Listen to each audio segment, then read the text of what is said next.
So this is our first Pilates section again, but this is the advanced stage. So if you're going to work on this section now, you need to have made sure you've done the beginner stage quite a few times and feel very confident with that before you move on to this, because it's a little bit harder.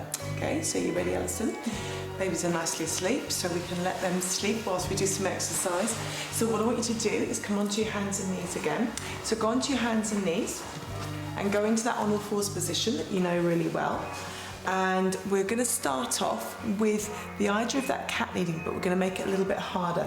So what I want you to do, Alison, is to make sure you lift your head just a little tiny bit. That's it. And just bring your chin down a tiny bit. That's it. Just lift it back out of the way. So bring your chin up to, that's it. Perfect. There. Okay, now tuck the elbows in and draw your shoulder blades back and down, so you're really working that upper core area, making sure you hold that neutral spine position. And all I'm going to ask Alison to do now is to lift her right hand off the floor, and you can do the same thing and hold it off the floor this time. So try not to lift your back, try to just lift the hand, and now extend the arm up, but keep your shoulder blades drawn back and down and hold that position. Now really work on keeping your back still. Keep drawing the shoulder blade in and down on the other hand. Hold that position. Keep pulling your belly button back towards your spine. Keep pulling up through your pelvic floor as you do this exercise. Hold, keep breathing, don't hold your breath. You right?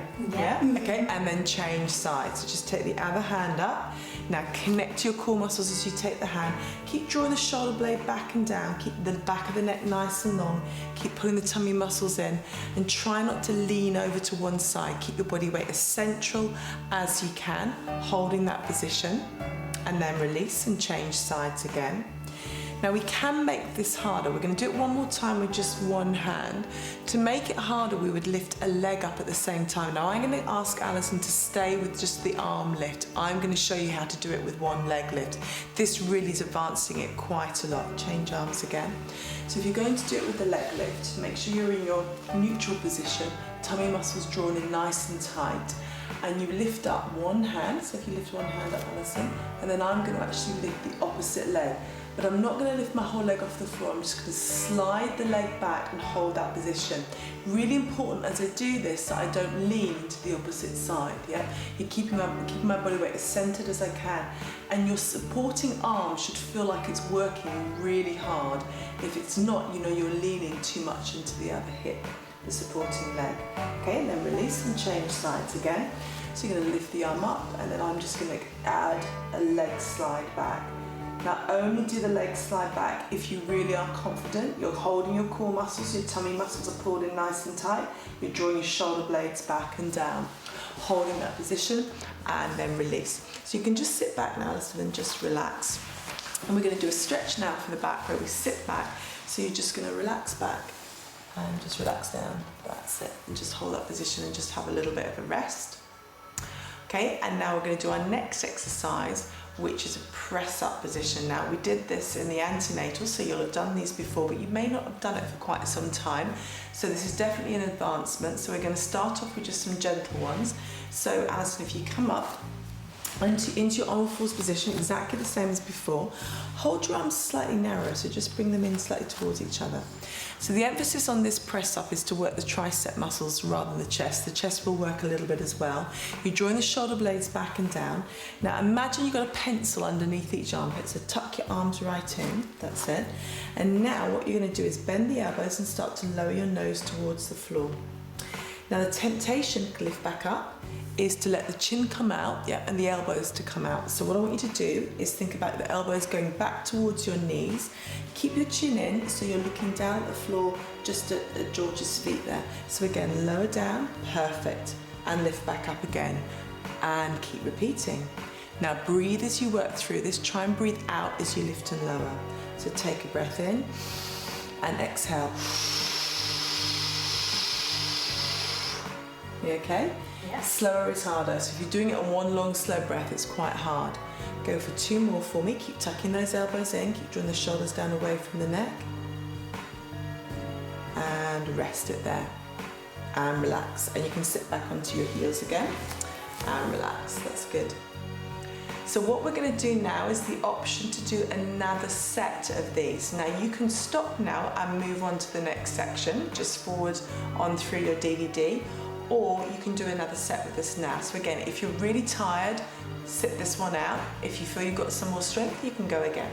So we're going to come back into position, starting with the first exercise. So that's the lifting the hand or the hand and the leg up off the floor.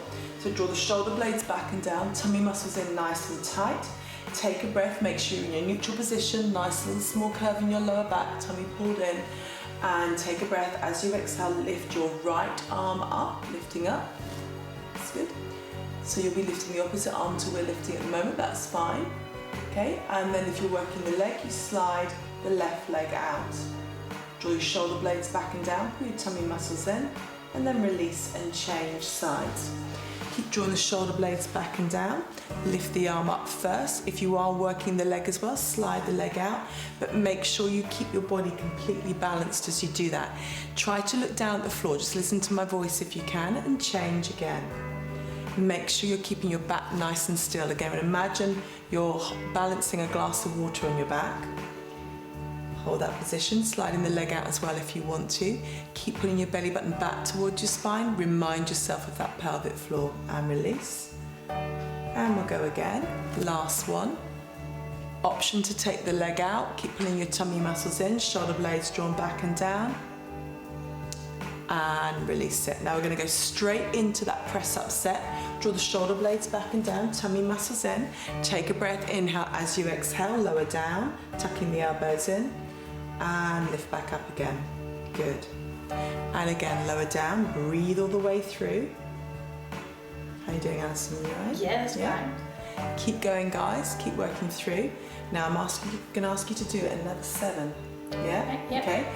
If that feels too much, then just stop and rest. So Alison, I want you to do the same thing. If it feels too much, you stop and rest. Are you okay? Yeah, that's fine, yeah. Okay.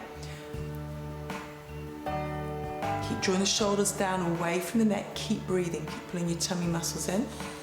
You okay? Yeah. And the great thing about this exercise is the back arm muscle, the tricep muscle, is one that we tend to neglect. We tend not to use it very much. This is a great exercise to work. You don't use it in everyday actions, lifting and carrying your baby. Okay? And rest it there and sit back. So we're just going to do a little stretch now for the back of the arm. So I want you to take your right arm up. So we'll work on the opposite side. So we're going to take our left arm up. So you take your right arm up and take the hand back behind the head. That's it. And then you're just going to take your other hand and hold onto your elbow and just stretch through the back of the arm there. That's it.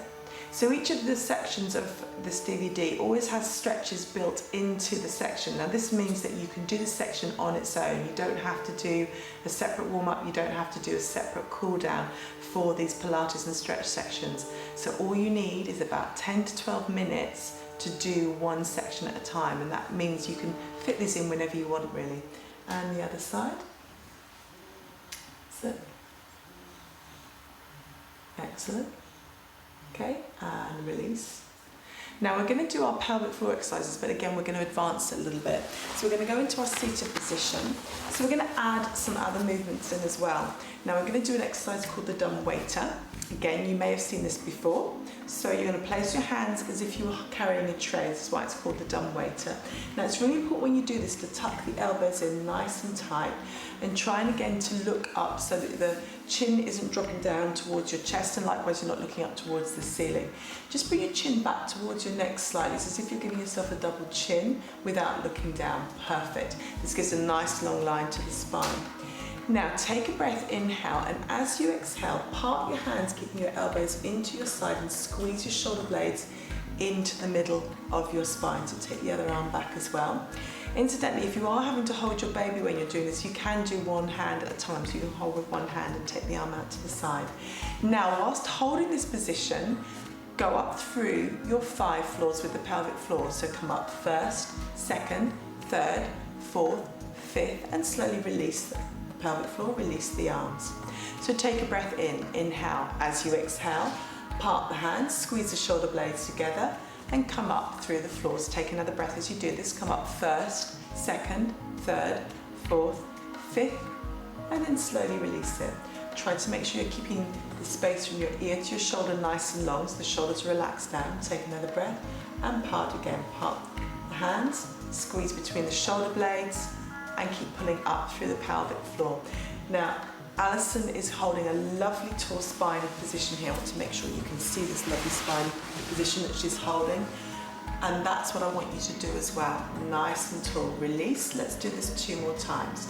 Keep drawing the shoulders back and down, tummy muscles in. Take a breath, inhale as you exhale. Part the hands, squeeze together. This is a lot of work on the back and through the pelvic floor. Lift up through your floors. That's it. Okay. And release it.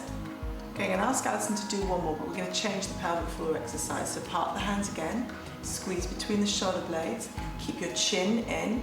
Now do your quick firing one. See if you can do 10, just as you hold and squeeze. Keep breathing naturally through this. So lift up the pelvic floor, let it relax. Lift up the pelvic floor, let it relax. And remember, anytime, anywhere you can do these pelvic floor exercises. Keep lifting it up through, holding your position. Hard to do whilst doing the dumb waiter exercise at the same time. And then let it release.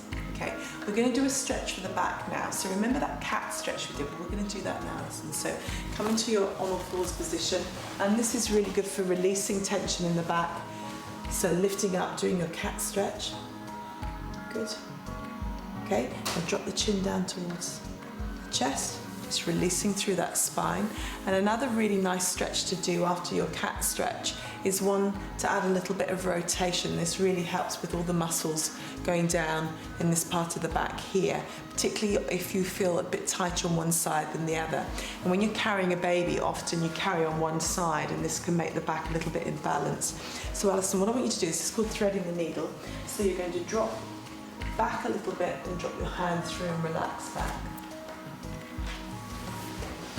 That's it. Okay, so go, that's it, and do it one more time. And what's quite good is to just help loosen your back up by repeating this movement with a small action.